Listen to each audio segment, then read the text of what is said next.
Firemen have said enough is enough.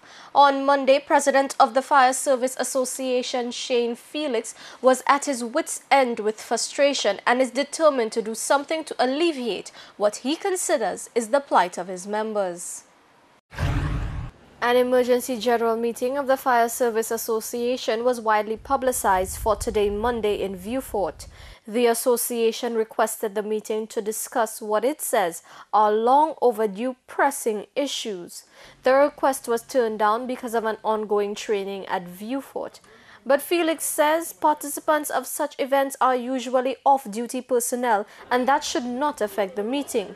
He calls the fire chief's decision to delay the forum malicious. This, Felix says, is the last straw. There's a lot going on in the department. We're really frustrated with what's happening here, and more so at the ministry level. I mean, we've had several meetings with Home Affairs, Public Service and so on, and nothing seems to be happening. We know about an investigation that was conducted in the department. The findings of that investigation have been submitted to the Ministry of the Public Service, but we're not hearing anything from the ministry. So that is of grave concern to us as well, and we think the time has come really for firefighters to be recognized and respected for who they are.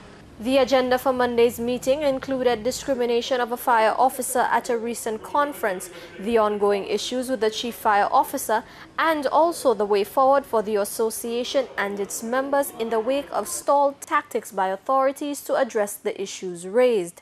Felix believes the contention between the chief fire officer and the association contributes to the long drawn-out process in getting what Felix deems are legitimate issues to be addressed. We've been at that since 2008.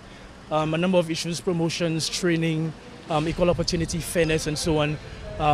The processes, the legal processes in the public service that are not being adhered to by the chief fire officer. So definitely it has been an issue which started with him, and for all of these years, nothing has happened. The association has written to Prime Minister Dr. Kenny Anthony.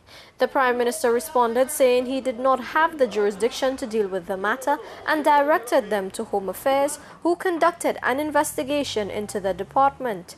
The results of that investigation are still pending. I'm going to sit with my executive members, and I think everybody knows what the next step is that we will inform government as to what actions we're going to take, to give them some time to deal with those issues. And if that is not done, that fire officers will, at the end of it all, let them know that we won't work. That's it. The fire service falls under the protective services and not the essential services as commonly believed. Essential services apply to doctors and nurses, while protective services categorize the police, fire, and correctional officer. As such, there is no prohibition of industrial action by fire personnel. Felix hopes that whatever decision the association takes will find support in the public domain.